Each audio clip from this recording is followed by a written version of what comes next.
Cyber প্রতারণার নতুন ফাঁদ যা সাইবার বিশেষজ্ঞদের ভাবাবে। ওটিপি আসছে আপনার কাছে, যখনই টাকা তোলা হচ্ছে আপনার কাছে ওটিপি আসছে যে আপনার অ্যাকাউন্ট থেকে টাকা তোলা হচ্ছে, কিন্তু আপনি তো কাউকে ওটিপি শেয়ার করেননি, তারপরেও আপনার অ্যাকাউন্ট থেকে টাকা বেরিয়ে যাচ্ছে। ধূপগুড়ির ঘটনা, কি হয়েছে ওই ব্যক্তির সঙ্গে জানবো। রকি রয়েছেন আমার সঙ্গে সরাসরি। রকি,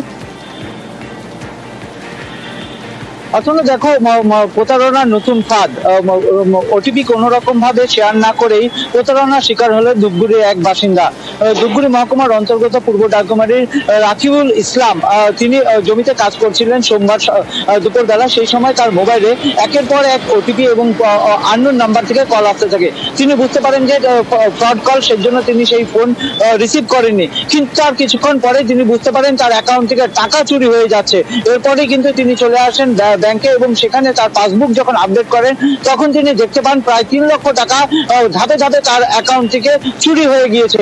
এরপরেই কিন্তু সেই ব্যক্তির মাথায় হাত, এবং সে বেসরকারি ফার্মে চাকরি করেন। সেখান থেকে তিনি ছুটে আসেন ধূপগুড়ি থানায় এবং সাইবার সেলে কিন্তু অভিযোগ দায়ের করেন। তিনি দ্বারস্থ হন পুলিশের কাছে এবং তিনি জানান যে কোনো রকম ভাবে তিনি কোনো ফোন কল রিসিভ করেননি, এমনকি কোনো ওটিপি শেয়ার করেননি। তথাপি তার অ্যাকাউন্ট থেকে টাকা চুরি হয়ে গেল। কি করে হলো তা এখনো জানা যায়নি। গোটা ঘটনার তদন্ত শুরু করেছে ধূপগুড়ি থানা পুলিশ। আর এরপরে কিন্তু রীতিমতো চিন্তায় ভাঁজ পড়েছে এলাকার বাসিন্দাদের কপালে, কারণ প্রত্যেকেই জানে যে ওটিপি শেয়ার না করলে কোনোভাবেই প্রতারণা সম্ভব নয়। কিন্তু এখানে দেখা যাচ্ছে কোনো রকম ওটিপি শেয়ার না করেই অ্যাকাউন্ট থেকে টাকা উধাও হয়ে যাচ্ছে। এখন দেখার বিষয় পুলিশ কি ব্যবস্থা নেয়। অতনু, ধন্যবাদ। 2:10-12 এরকম সময় ছিল। মোবাইলটা পকেট থেকে বের করে দেখি 30,000 একটা মেসেজ দেখলাম।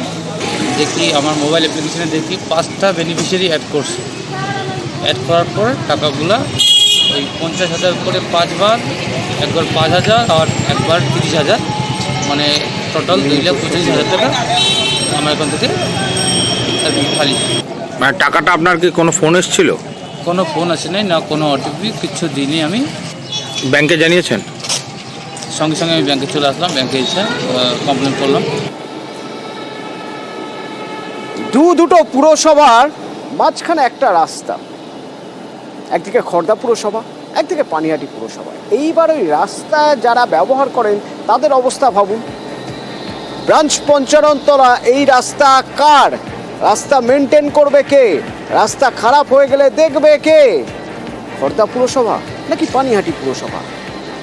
যারা এই রাস্তা ব্যবহার করেন তাদের বক্তব্য শুনুন আগে।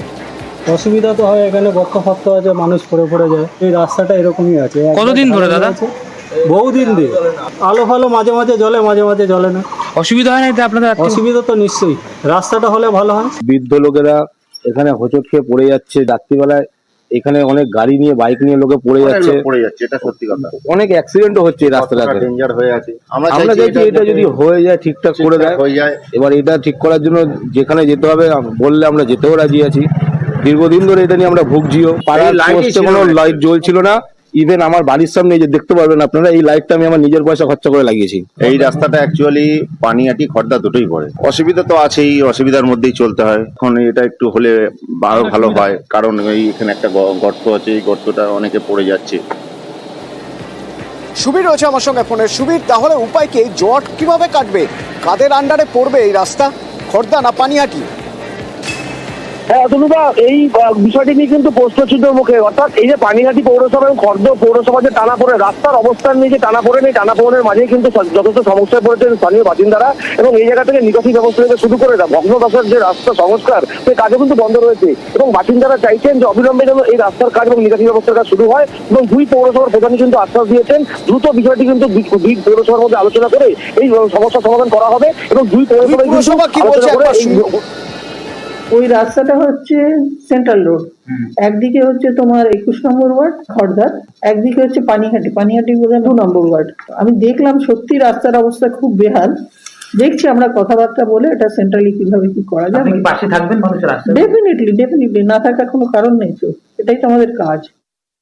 যেহেতু দুটো মিউনিসিপ্যালিটির মাঝখানে, এখন আমাদের এটা করতে হবে। দুটো মিউনিসিপ্যালিটি একসাথে কথা বলে, খড়দার সাথে কথা বলে এই রাস্তাটা ঠিক করতে হবে এবং লাইট ফাইটগুলো ঠিক করতে হবে। এটা আমাদেরই দায়িত্ব।